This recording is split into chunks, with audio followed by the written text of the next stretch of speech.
Welcome to the Chula Vista Fire Department's updated example pre-trip. It has been created with the assumption of a cold apparatus, or one which is not up to full operating temperature, parked within a fire station's apparatus bay. This video used CVFD's Form FD602 as a template. As with many procedures in the fire service, there is plenty of room to rearrange, combine, or otherwise make it your own. There are many differences between the various apparatus within the Chula Vista Fire Department's fleet, but the framework of this pre-trip will apply to all. A quick walk around should be accomplished prior to driving the apparatus out of the station. During this time, take note of any obvious issues like a lean, leaks, dangling hoses or wiring, and damaged or missing components like lenses, grab rails, or trim. Also, while our pre-trip is predominantly focused on DMV requirements, this is a good time to check additional firefighting related items like the water and foam levels on the pump, or the waterway setting and ground ladder complement on the truck. Once in the cab and with batteries and ignition on, note the mileage and hours followed by the command zone fluid levels. Additionally, if in an Aero XT apparatus, you have the option of checking the level of crankcase oil and transmission fluid via the hatch on the rear of the cowling. Ensure that all instrument panel warning lights illuminate when the ignition is turned on. If in a -2000, write down and reference any stored DDEC codes. Upon startup, note oil pressure, coolant temp, transmission temp, voltage, and air pressures. Establish your preferred seat height, steering wheel angle, and its extension. Adjust the powered flat and convex mirrors, or manually adjust the convex mirrors if in a -2000, making sure that they are not cracked or shifted out of place.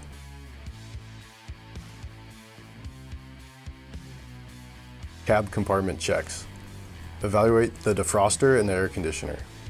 Check the output retarder settings, wiper and washer fluid functionality, the condition of the windshield, and both horns. Tailor in-cab checks to your specific rig. For example, on a -2000 truck, also note the all-wheel steer settings, inner axle lock position, and start the Onan generator. Other rig-specific examples include the front brake setting on Truck 57 and the two-wheel drive high range in both BME brush rigs.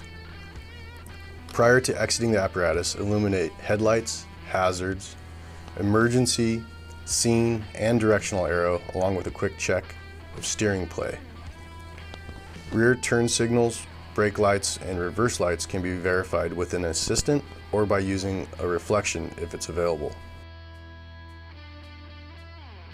In the case of this -2000 truck, turn on the breakers for the 110-volt scene lights, then place chocks. Follow Pierce's recommendation for the correct placement of chocks for your specific apparatus. Beginning at the driver's side front tire, note the inflation pressure, overall condition, and depth of tread. Double check that the hub has an appropriate level of oil and that the plug is in place. Ensure that there are no loose or missing lug nuts. Check the door and compartment latches as you proceed around the vehicle.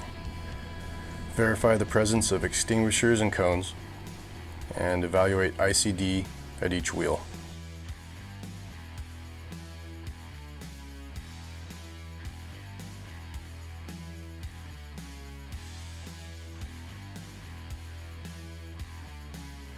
Check the fuel cap.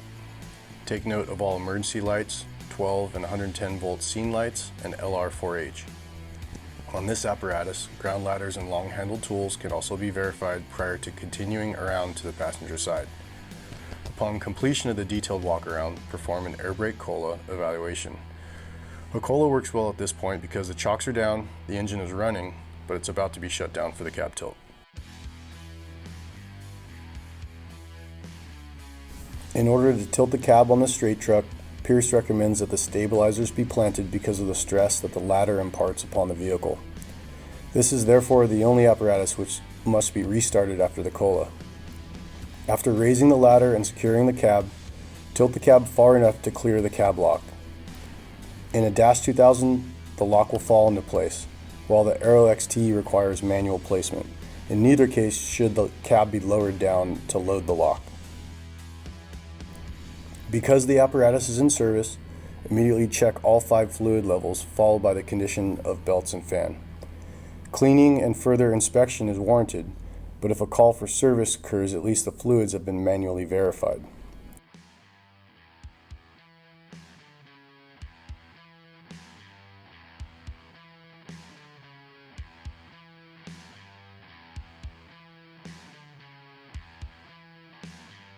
Check the batteries for corrosion, loose terminal clamps, as well as for bulging or a smell of sulfur.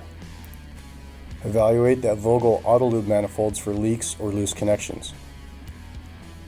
Ensure that hose lines and wiring looms are properly secured.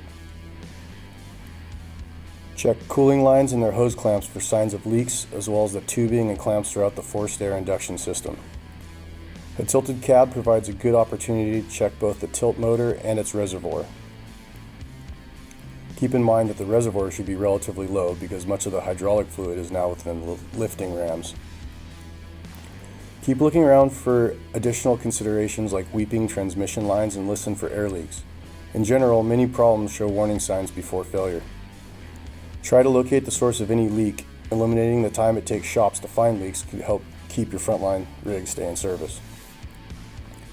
Lastly, verify that all fill caps have been replaced prior to lowering the cab. Ensure that people are clear, retract the cab lock, announce that the cab is lowering, and lower the cab completely.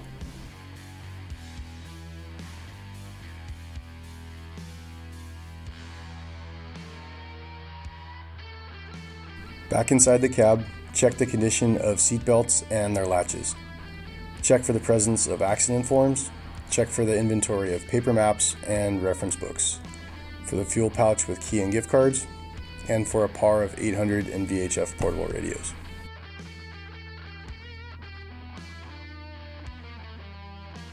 Use a creeper to examine the condition of your apparatus from below. In addition to the following specific items, keep an eye out for any abnormal leaks, broken or missing fasteners, broken pneumatic lines or severed electrical wiring, and bent, damaged, or missing components. Starting in the front of the rig, evaluate the steering gear, pitman arm, and drag link. Check suspension components for loose or missing hardware. Measure air brake slack adjusters if applicable and trace air lines. Ensure caliper slide pins are showing equal amounts of wear on both sides, and evaluate brake rotors for excessive scoring or heat checking. Check the U-joints for their U-bolts or retainer bolts. Verify that the exhaust system, its hangers, and any clamps are intact. Check for any cracked leaf springs. Check the fuel tank for signs of leaks and for the integrity of its straps.